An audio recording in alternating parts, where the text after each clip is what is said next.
Hãy subscribe cho kênh Ghiền Mì Gõ để không bỏ lỡ những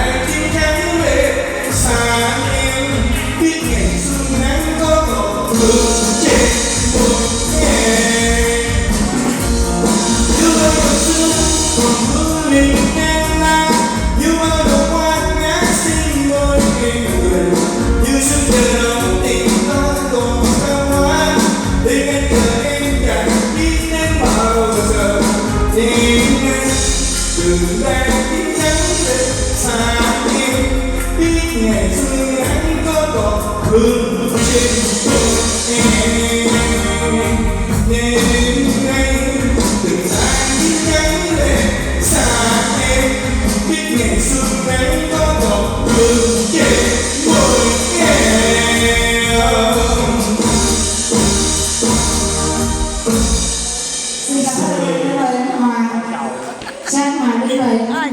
hấp dẫn